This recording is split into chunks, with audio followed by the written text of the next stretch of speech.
สบายดีพี่น้องปองปายเมื่อสุขุสุขคนเนื่องจากว่าสตุกคืออยากกินบวชมามาหลายมื้อแล้วจ้ะแต่มื้อใดก็บ่มียามว่างบ่มีโอกาสเวลาเฮ็ดมื้อนี้สตุกวางสำหรับเฮ็ดบวชมาโดยเฉพาะเลยจ้ะพี่น้องมาบ่เว้าหลายยายห่างสตุกสิมาพาพี่พาน้องเฮ็ดบวชมากินนำกันเด้อจ้ะเด้อพี่น้องผู้ใดบ่ทันได้เคยเฮ็ดก็ลองเฮ็ดตามวิธีของสตุกเด้อจ้ะเด้อ เว้าแล้วสตุกก็ไปเอามักมาจ้ะพี่น้องไปเอามักมาแล้วก็สตุกก็สิเอามาเจาะหูจ้ะเฮ็ดกระดอนอัดหั้นนะจ้ะพี่น้องเฮาเอาขวานเพิ่นเองเฮ็ดกระดอนอัดเพิ่นเองจ้ะพี่น้องมักนี่ก็แล้วแต่ผู้ใดมักขนาดส่ำใดก็ตามใจมักเลยจ้ะพี่น้องผู้ใดอยากกินหลายก็กินหลายคนก็เอาหมากใหญ่ผู้ใดเฮ็ดน้อยกินน้อยคนก็เอาหมากน้อยจ้ะสตุกหันไปซอกหาหมากน้อยบ่มีจ้ะพี่น้อง ซองหาหมากหน่อยบ่มีก็เลยได้หมากส่ำกลางเนาะได้มาแล้วเฮาก็มาเจาะกระดอนมันเจาะบอนขวัญมันเฮ็ดเป็นหู้นะจ้ะพี่น้องเพื่อเฮาสิจกขวัญเอาใส่เพิ่นออกจ้ะพี่น้องบางคนเพิ่นก็เฮ็ดหู้ม่อนบางคนเพิ่นก็เฮ็ดหู้สี่เหลี่ยมแล้วแต่เด้อจ้ะเด้อพี่น้องหู้น้อยหู้กว้างหู้ใหญ่ยังก็แล้วแต่จ้ะพี่น้องสตุกหันมักส่ำนี้จ้ะพี่น้องเพื่อว่าบัดเฮาอัดแล้วมันจะอยู่หันนะจ้ะพี่น้อง อันนี้สตุกจ้อมันอยากหูหน่อยโพดมันบ่ล้มกับปันสตุกสามเอาจ้องมากกว่าอีกจ้ะพี่น้องวิธีเฮาขวานใส่เพิ่นออกนี่ควานออกให้เบิดให้เกลี้ยงเด้อจ้ะพี่น้องควานออกตัวเป็นย่วงเป็นใหญ่ยังหั่นก็ควานออกให้เบิดให้มันเกลี้ยงให้มันหลอนเด้อจ้ะเด้อบ่ต้องเสียดายเด้อจ้ะพี่น้องคันเฮาควานออกบ่เบิดหั่นน่ะบัดเฮาเอาใส่เพิ่นใส่หั่นนะเอาไข่เข้าไปใส่หั่นข้าวหนึงแล้วมันสิเป็นน้ำจ้ะพี่น้องมันสิ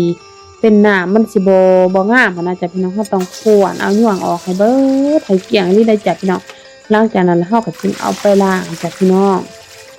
เข้าไปล้างเฮาก็โจกเข้ากับครูกับขวดอีกจ้ะพี่น้องล้างให้สะอาดล้างให้สะอาดทั้งนอกทั้งในได้จ้ะพี่น้องเพื่อว่าบัดเฮาหนึ่งเฮาบวชแล้วนะจ้ะพี่น้อง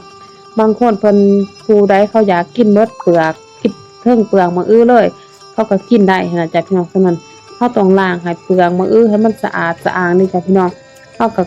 ขูดออกอีกจ้ะพี่น้องคันเฮารู้สึกว่ามันยังบ่ทันได้ร้อนนะย่วงอีหยังใจมันทางในเฮาเอาออกบ่ทันได้เบิดนะจ้ะพี่น้องเฮาก็ขูดอีกขูดจนหมดพุ่นละจ้ะพี่น้องอันนี้มันจะขูดอย่างน้อยนึงเพราะว่าสตุกจอมันหูน้อยโพดมันบ่ล้มหอนมือสตุกจ้ะพี่น้องคันพี่น้องเฮ็ดให้หูมันชี้ใหญ่ให้มันล้มมือเฮานะจ้ะพี่น้องเพื่อว่าเฮาขูดเฮานะไม้มันจะง่าย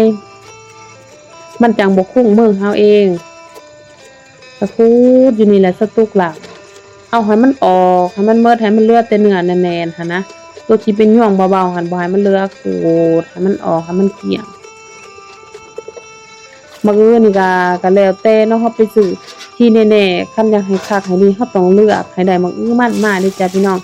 เฮาไปซื้อเฮาต้องเลือกให้ได้มื้อมันก็แล้วแต่เนาะเฮาเบิ่งผู้ใดถนัดผู้ใดเบิ่งเป็นว่าแนวใดมื้อมันแนวใดมื้อบ่มันก็เลือกเอาเองเด้อจ้ะพี่น้องคันว่าไปฟังความแม่ค้านี่แม่ค้าเขาก็ว่ามื้อมันแหละจ้ะพี่น้องบางเทื่อเฮาซื้อมาบ่ได้มื้อมันก็มีเด้พี่น้องคันเฮาเลือกเอาแล้วแต่ดวงจ้ะพี่น้องอันไหนมื้อบ่มันเฮามาเฮ็ดมันเละมันสิเละมันสิแตกมันบ่งามต้องหามื้อมันหลังจากเฮาล้างแล้วเฮาก็ขวมไว้เอาง่วมไว้ให้มันเสด็จน้ำให้น้ำออกเบิดหลังจากนั้นเฮาก็สิมาเฮ็ดไข่โตเฮาสิเอาไปยัดตัวเฮาสิไปเทใส่เฮ็ดใส่หันนะจ้ะพี่น้องสตุกาได้ไข่ไก่มา10ฟองถ้าผู้ใดได้ไข่เป็ดแห้งดีเด้อพี่น้องเด้อคันได้ไข่เป็ดนี่มันจะเฮ็ดให้สีสันสวยงามสีมันจะชัดเจนเพราะว่าไข่ไก่มันแดงบ่แห้งคือไข่เป็ดสตุกาเฮ็ดไข่ประมาณ8ฟองนี่แหละจ้ะเพราะว่าอันนั้นมักสตุกมันบ่ได้หมากใหญ่หลายสตุกเอาไข่8ฟองแล้วแต่เด้อจ้ะพี่น้องจำนวนไข่ผู้ใดเฮ็ดมักหมากใหญ่ก็ใส่ไข่หลายมักหมากน้อยก็ใส่ไข่น้อยพี่น้องไข่สตุกใส่8ฟองแล้วสตุกก็ใส่กะทิลงไปใส่น้ำตาลลงไปน้ำตาลนี่ก็แล้วแต่ผู้ใดมักหวานน้อยหวานหลายก็ใส่เอาจ้ะพี่น้องใส่เกลือน้อยนึงเด้อจ้ะเด้อพี่น้องบ่ให้ปลาเกลือแล้วมันสู้รสได้จ้ะพี่น้องล้างจานน่ะก็เอาใบเตยลงไปคั่นใบเตย 2-3 ใบเด้อจ้ะพี่น้องเอาใบเตยลงไปคั่นใส่เพื่อว่าบ่ให้ไข่เฮาเหม็นข้าวพี่น้องเอาใบเตยลงไปขยำไปขยำมาขยำไปขยำมาอย่างนี้แหละจนน้ำตาลเฮามันละลายเกลือเฮามันละลายไข่ ข่กับน้ำกะทิเฮามันเข้ากันดีคั้นอยู่หั่นแหละจนใบเตยเฮามันอ่อนใบเตยเฮามันหยวบพุ่นแหละจ้ะพี่น้องคั้นอยู่หั่นแหละจ้ะพี่น้องจนเฮารู้สึกว่าโอ้น้ำตาลเฮามันละลายแล้วหมดแล้วไข่เฮากับน้ำกะทิเฮามันแตกเขาเป็นเนื้อเดียวกันเบิดแล้วเฮาจึงพอได้จ้ะพี่น้องนี่ก็ถือว่ามันเข้ากันแล้วนี่มันสิมีฟองนี่พี่น้องเฮาคั่นนี่บ่ต้องย้านบ่ต้องเป็นห่วงว่ามันมีฟองเด้อจ้ะพี่น้องเมื่อเฮาคั่นแล้วเฮาสิเอากระซ้อนมาตองเป็นหยังเฮายังตองอีกเพื่อว่าบางเทื่อไข่เฮามันมีเปลือกมันคูลงแน่แล้วก็อันนั้นกินเหงื่อจากใบเตยแน่แล้วก็ฟองแน่เฮาจะเอากระซ้อนมาตองออกอีกบาทนึงจ้ะพี่น้องนี่เฮาจะเอาแต่น้ำเฮาจะบ่เอาฟองนี่เฮาก็ต้องฟองออกเฮาจะเอาแต่น้ำไข่หลังจากนั้นแล้วเฮาก็มาหายลงในหมากที่เฮาล้างไว้สะอาดสะอ้างนั่นนะจ้ะพี่น้องเอามาหายลงในหมากมันก็บ่เต็มซ้ำพี่น้องก็บ่เป็นหยังจ้ะพี่น้องดีแท้ก็อยากให้เต็มหมดแล้วพี่น้องหลังจากนั้นแล้วเฮาก็เอาควันเพิ่นหามาอัดไว้คืนจ้ะพี่น้องแล้วก็เอาไปดึงบาดนี้พี่น้องเอ้ยนึ่งนี่ก็ต้องนึ่งใส่ซึ่งนี่พี่น้องห้ามนึ่งใส่หัวเด็ดขาดนี่พี่น้องบาดหมักเพิ่นสุกแล้วมันสิเฮ็ดให้ก้นหมักโยดเด้อพี่น้องเพราะว่ามันร้อนมันอ่อนแล้วมันนักใสมันทางในแล้วมันสิเฮ็ดให้ก้นโยดเด้อพี่น้องก้นหมักโยดเด้อฉะนั้นต้องนึ่งใส่ซึ่งเพื่อว่าบาดเพิ่นสุกเพิ่นอ่อนแล้วมันจะบ่โยดเพราะว่าซึ่งมันจะห้องหับก้นไว้ได้สตุกนี่1ตอนกลางคืน1ประมาณชั่วโมงนึงจ้ะเพิ่นจึงจะสุกหามปิดฟ้าแจ๋บด้วยจ้ะพี่น้องให้แง้มฟ้าไว้กลางคืนสตุกเฮ็ดกลางคืนแล้วสตุกก็บ่ทันได้กินกลางคืนป้าให้หุงเช้ามา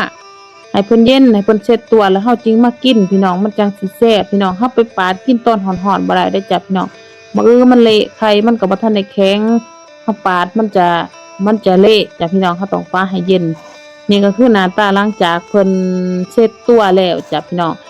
อันนี้เป็นต้นมือเช้าได้สตุกมาปาดนี่พี่น้องสิได้จังได๋อันนั้นฟ้ากระดอนมันที่สตุกอัดไว้เพราะว่ามันโยดลงไปอยู่ในหลุมพุ่นพี่น้องเอ้ยฟ้ามันตกลงไปอยู่ในหลุมตกลงไปอยู่ในไข่พุ่นหมดพี่น้องสิได้เด้คันฮู้ว่าเพิ่นสิเป็นแนวนี้สตุกบ่อัดซ้ำฟ้ากระดอนเพิ่นหั่นพี่น้องเอ้ยฟ้ากระดอนตกลงไปอยู่ในไข่พุ่นกามอยู่ในหลุมพุ่นโอ้พี่น้องสิได้แต่ก็บ่เสียหายยังงามคือเก่าพี่น้อง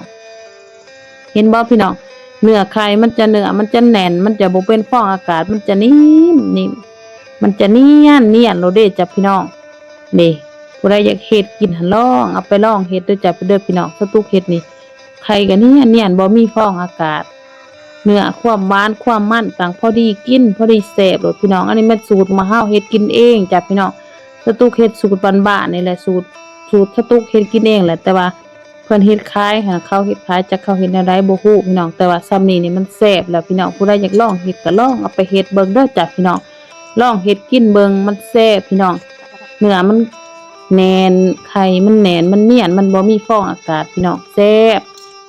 ย้ำเด้อพี่น้องเวลาเฮานึ่งอันไฟบ่ให้อ่อนเกินไปบ่ให้แห้งเกินไปฟ้าซึ่งห้ามปิดแจบเด้อจ้ะพี่น้องแง้มไว้เพื่อบ่ให้ร้อนเกินไปไข่มันจังสิบ่ปูมเด้อจ้ะเด้อพี่น้องลองเฮ็ดเบิ่งเด้อจ้ะเด้อพี่น้องขอบคุณขอบใจที่เข้ามารับชมจ้าสตุกไปก่อนจ้า